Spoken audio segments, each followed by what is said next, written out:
Bom, imagina a situação de um lugar onde tem uma coisa misteriosa que transforma as pessoas em gigantes. Só que felizmente isso não é uma coisa comum e até que é bem raro. Porém, isso aconteceu com a protagonista do mangá que eu vou falar aqui hoje. Só que o problema é que o par romântico dessa garota tem uma altura normal. E até gera um certo questionamento, porque como é que vão fazer isso dar certo? E o mangá que eu vou falar aqui hoje, ele se chama Sierra's Love 8 Meters. Eu sei que essa obra parece meio bizarra por conta da sinopse, mas até que ela é bem divertida. Confia que ela é muito interessante e só pra não esquecer, deixa o like aí e se inscreve, beleza?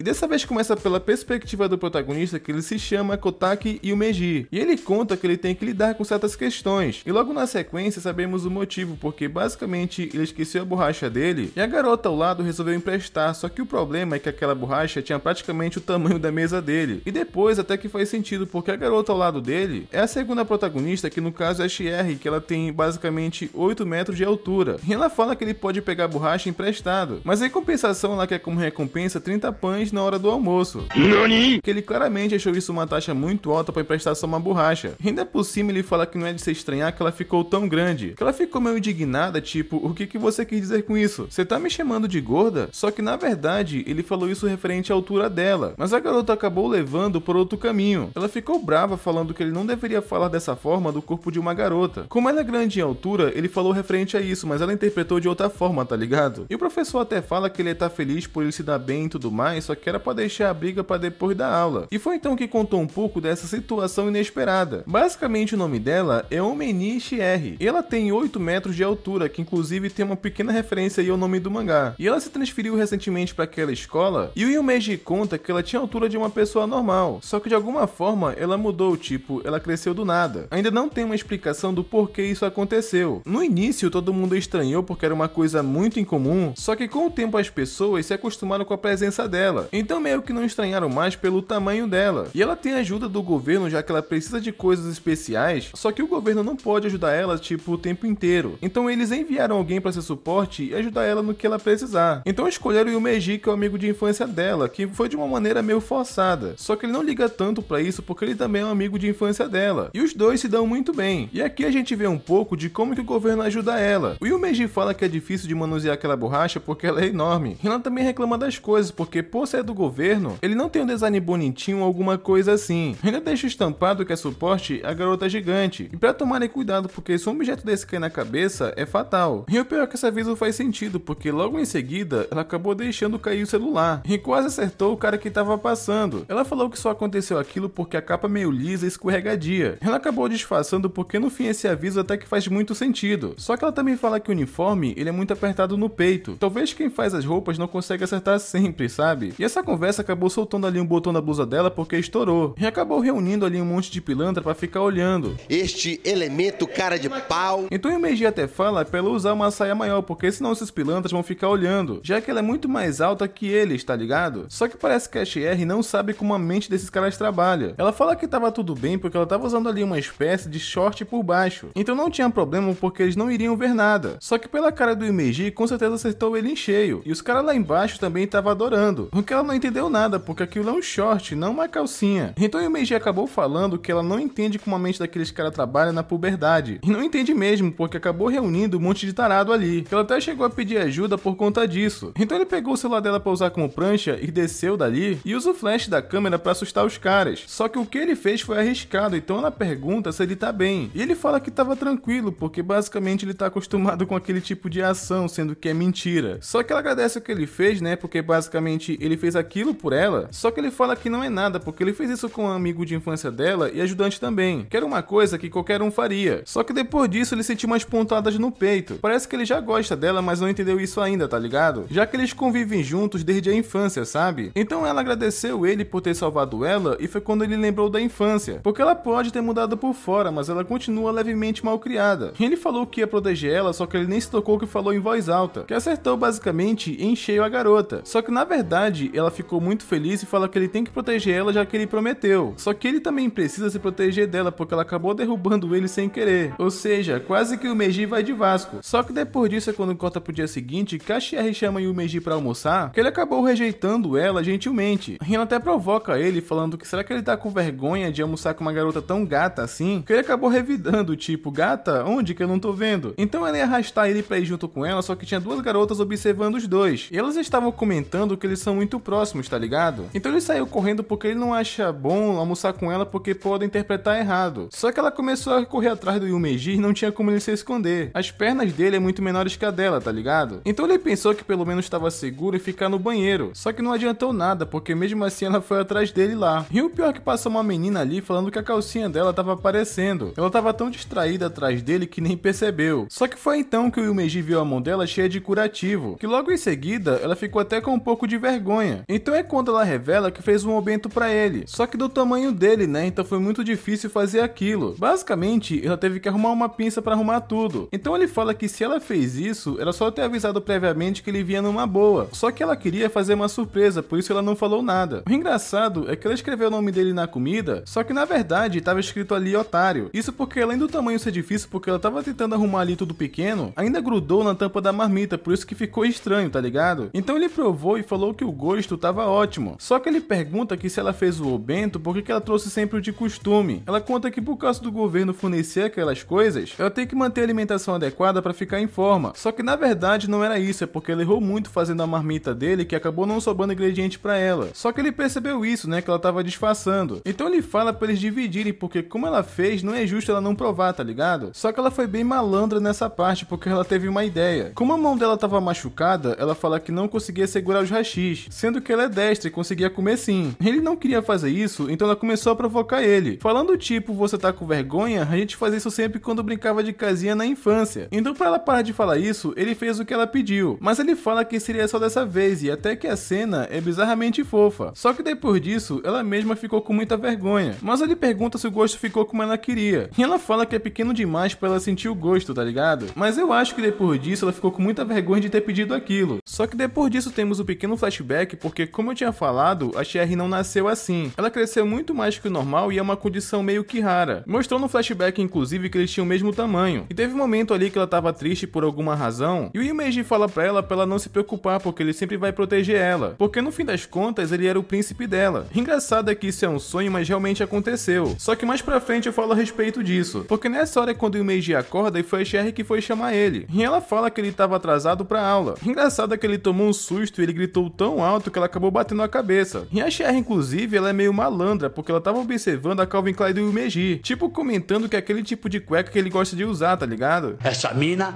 ela é louca, ela faz coisas absurdas. Só que depois disso a Cherry dá uma carona pro Yumeji, porque como o passo dela é maior, ia demorar muito se eles andassem devagar. E aqui mostra que as pessoas não só se acostumaram com a presença dela, porque até então ela é única naquela região que cresceu dessa forma, sabe? Só que ela também ajuda as pessoas por conta disso. Teve um momento ali que uma velhinha queria atravessar a rua, só que tinha um motorista que não tava respeitando a sala de pedestre. Então ela pegou o carro do cara como se não fosse nada e deu uma bronca nele. Engraçado é que quase ela deixou o Yumeji cair por conta disso. Teve um momento também que o ladrão tentou roubar uma bolsa, só que foi engraçado também o lugar que ela colocou o Yumeji pra ele não cair. Ela nem se ligou na hora devido à adrenalina, só que ela realmente ajuda todo mundo e todo mundo respeita ela também. E teve um momento ali que eles foram descansar depois disso, e ela conta que ajuda as pessoas não porque ela ficou grande, ela faz mais porque não consegue ignorar alguém que precisa de ajuda. Então ela não faz isso pelas pessoas e sim por si mesma. Ela quer ajudar os outros assim como ele ajudou ela na infância. E o Meiji até nota que apesar que ela fala que não se importa que ficou grande e tudo mais, ele sabe que isso incomoda ela sim, só que ela não admite. Inclusive nessa hora ela até lembrou daquele flashback que rolou mais cedo, que ele tinha falado que era o príncipe dela, né, que ela achou muito fofo, que ele ficou inclusive muito constrangido de ter lembrado daquilo. Só que ela resolveu provocar ele um pouco, porque ela fala pra ele acariciar o cabelo dela igual ele fez na infância. Ela ainda por cima meteu um meu príncipe. E como ela provoca ele direto, ele sabia que se ele não fizesse isso, ela ia zoar ele ia acariciar o cabelo dela, só que ele acabou falando que era brincadeira. Só que na verdade ela ficou muito envergonhada e não queria que ele percebesse. Parece que o feitiço virou contra o feiticeiro, tá ligado? Só que depois disso é quando corta pro dia seguinte e mostra ela treinando, que sinceramente não tem nem comparação, ela é muito mais veloz que os outros. Que o treinador inclusive chamou ela pra entrar no time de atletismo, só que ela acabou rejeitando porque ela fala que aquilo não combina com ela. E acho legal que as pessoas tratam ela como se fosse uma estudante normal. E essa parte ela é engraçada porque o Yumeji, ele tava olhando pra ela distraído corrido e foi acertado em cheio por uma bola. E a Cherry até queria saber depois como que ele foi acertado. Ela até suspeitou que provavelmente ele tava olhando pra alguma garota treinando. E o pior é que ele tava mesmo, no caso, ele tava olhando pra ela. E ela conta pra ele que ganhou a corrida, só que ele falou que já sabia. Ele até falou que os colegas dela elogiaram ela, tá ligado? Então meio que ele se entregou que na verdade ele tava olhando pra ela. E teve um momento ali que ela tava zoando ele porque ela lembrou da infância. E o Yumeji gostava muito de subir em árvores, só que ele não conseguia descer. E foi quando ela fez uma coisa pra zoar ele. Ela pega a toalha dele e fala que se ele quisesse de volta, ela tinha que subir nela pra pegar. Só que o problema é que depois que ela meteu essa, ela se tocou que tava suada ainda do exercício. Então tinha a possibilidade dela tá fedendo, tá ligado? O engraçado é que o Meiji, ele não arregou não, tá? Ele subiu nela pra pegar a toalha. E até que ele conseguiu, apesar que ele não entendeu, por que ela tava daquele jeito, sendo que ela que incentivou ele, sabe? E ela fala que é porque ela devia estar fedendo por conta do exercício. Só que ele fala que na verdade não tem nada demais, porque se ela tava suada, é porque ela se esforçou pra fazer o exercício e parabenizou ela por ter ganhado. Que com certeza a Cherry ficou com muita vergonha. Ela começou a xingar ele que o Meiji não entendeu nada. Só que no dia seguinte, essa parte até que ela é bem interessante, porque mostrou mais um pouco de como adaptaram as coisas pra Cherry. Por exemplo, ela fica ao lado de fora do prédio já que ela não consegue entrar. Mas e o que ela faz quando tá chovendo, por exemplo? Porque inclusive tava prestes a chover. E foi então que o suporte pensou em algo a respeito disso. Tem uma cobertura que ela consegue ativar ou desativar dependendo se tá muito frio ou calor ou se vai chover. Essa é uma coisa bem interessante porque ela fica ali ao lado, só que não tem nada cobrindo ela. E agora mostrou que na verdade não tem porque ela não quer, porque basicamente é só ela ativar. Só que o pior é que tinha acabado a aula e ela esqueceu o guarda-chuva. E ela até brinca falando que ia ter que dividir com o Yumeji, só que como que faz isso sendo que ele é muito menor? Só que teve um momento que ela começou a lembrar da infância, que uma vez eles se esconderam da chuva em um playground. E depois que eles saíram de lá, eles usaram papelão para chegar em casa. Só que não adiantou nada porque eles chegaram todos sujos e levaram uma bronca dos pais deles. Então meio que sei lá, ela queria relembrar essa época. Ela usou o cardigan dela para se cobrir da chuva e saiu correndo por aí. E eles estavam se divertindo fazendo aquilo, sabe? Só que do nada o sol acabou aparecendo, então eles não aproveitaram muito. E no momento que eles pararam, o Yumeji agradeceu a Cherry porque ele quase não se molhou. Só que ela não ia deixar isso barato, então ela espremeu a saia dela na cabeça dele, assim deixando o Yumeji encharcado, sabe? E ela fala que a casa dela é próxima, então eles deveriam ir lá para se secar. E agora vamos conhecer um pouco do lugar onde a Cherry mora. E chegando lá, o governo também fez uma casa adaptada pro tamanho dela. Ela mora sozinha, já que ela é única daquele tamanho, sabe? E o Yumeji tava impressionado do quão tudo é grande lá. E teve um momento também que ele viu uns porta-retratos, só que um tava caído. Só que ela tenta disfarçar e pra não deixar ele ver, ela manda ele tomar banho pra não pegar um resfriado. Só que daqui a pouco eu falo que tava naquela foto. Mas enquanto isso, ela até zoa perguntando se ele queria tomar banho com ela. Aparentemente, eles faziam muito isso na época. Só que pela imagem, parece que ela gostava de zoar ele falando que o dele é pequenininho, tá ligado? Isso até me surpreendeu um pouco, porque eles são muito mais íntimos do que parece. Só que teve um momento que ele viu as roupas íntimas dela na cama, e é meio constrangedor até porque é muito grande. Então no nervosismo dela, ele acabou tomando uma porrada. Só que depois disso, ele saiu do banho e ela falou que secou a roupa dele, inclusive as cuecas. Engraçado é que rola uma cena bonitinha nessa hora, que ele notou que ela nem tinha secado o cabelo ainda. E ela fala que tava cuidando de secar as coisas dele e era prioridade. Só que ele fala que se ela não fosse secar, ela ia acabar pegando um resfriado. Ele tava feliz porque ela tava sendo atenciosa com ele, só que se ela ficasse doente, ele teria que ser ajudante dela na casa também. Só que a Cherry fala que o Meiji tava muito perto e foi só aí que ele se tocou. Só que ela fala também, né, que já que ele insiste, ela poderia ajudar ele a secar. Só que nesse momento ele acabou lembrando daquela foto e perguntou o que tinha nela. E ela fala que não era nada demais. Só que quando mostrou aquela foto, basicamente eram os dois juntos na infância. Muito bonitinho inclusive. Só que depois disso é quando corta pro dia seguinte que a Cherry acabou falando que abriu uma nova loja de crepe. E ela tava muito afim de comer lá. E o Meiji acabou falando que como não teria aula amanhã, ela poderia ir. E essa parte foi engraçada porque ela falou que encontraria ele amanhã ao meio-dia. Isso que eu chamo de uma garota com atitude, porque ela nem perguntou se ele queria ir. Ela basicamente só marcou com ele e é isso. Ela fez ele aceitar e pronto. E chegando lá, basicamente, todo mundo cumprimentava a Cherry, mostrando novamente, né, que ela é muito popular. E eles tinham ido comer crepe e ela não tava pra brincadeira. Ela queria comer quantos que ela pudesse. Até porque quem banca essas coisas é o departamento de suporte. E o Meiji só fala pra ela não exagerar. E ela comeu vários, porque como eles têm um tamanho padrão, ela não iria conseguir sentir o gosto. Engraçado é que teve um momento que ela queria provar o do Yumeji, só que ele não queria fazer isso porque japonês tem aquela mania, né, de beijo indireto e tudo mais. Só que nem adiantou nada, porque como ela se empolgou, ela acabou comendo tudo. E o pior é que só ele tava com isso na cabeça, ela nem se tocou nisso, sabe? Só que depois que eles se encheram, eles foram descansar um pouco, e o Meiji tava tomando ali um pouco de chá, só que ele não queria dar pra ela, porque senão ela ia tomar tudo. Só que ela fala pra ele não se preocupar, porque dessa vez ela ia realmente só tomar um pouco. E realmente, dessa vez ela conseguiu se controlar, só que tem um porém. Agora foi ela que se ligou nesse lance de beijo indireto. E nem foi no sentido de provocar ele, ela realmente pensou nisso. Ele até fala que não ia conseguir bebê se ela ficasse falando sobre isso, sabe? Só que ela fala que infelizmente não ia conseguir evitar. Só que indo pro dia seguinte apresenta duas novas amigas da Cher, que uma se chama Rina e a outra Tsuniko. E essa parte foi engraçada porque a Cher queria saber que tipo será de roupa que os garotos gostam de ver as garotas usando, que elas nem sabiam o que responder, mas falam que a Cher, ela fica bem em tudo, até porque ela tem um belo para-choque que a deixa feliz. E a Rina foi direto ao ponto, porque ela sabe que a Cher quer saber disso, porque ela quer entender o gosto do Yumeji. E a garota nem nega, elas realmente acham isso muito fofo. E elas dão várias sugestões pra Cher, mas parece que nenhuma agradou. Então, como elas também não sabem o gosto do Yumeji, elas só falam pra Cher continuar se vestindo bem, porque o Yumeji, ele ia ficar louco por ela. Que a Cher fala pra não provocarem ela, tá ligado? E quando ele chega, inclusive, elas deixam ele sozinho e ficaram incentivando a Cher de longe pra ela perguntar dele. E ela realmente perguntou, só que ele ficou pensando sobre isso porque foi uma pergunta repentina. Só que ele fala que adorou ver ela de roupa casual, tipo aquela que a Cher usou no encontro dos dois, sabe? E ele fala que adoraria ver ela de novo vestida daquele jeito. E a Cher, ela ficou muito feliz com a resposta, que ela nem disfarçou. E as amigas fizeram a boa, né, ajudando ela. Mas eu vou ficando por aqui e é aquilo, né, rapaziada? Se vocês quiserem que eu continue trazendo esse mangá, comenta aí chuva, que é pra eu saber, beleza? E não esquece de conferir se vocês estão inscritos no canal com o sino ativado, que é pra não perder os próximos vídeos e até mais.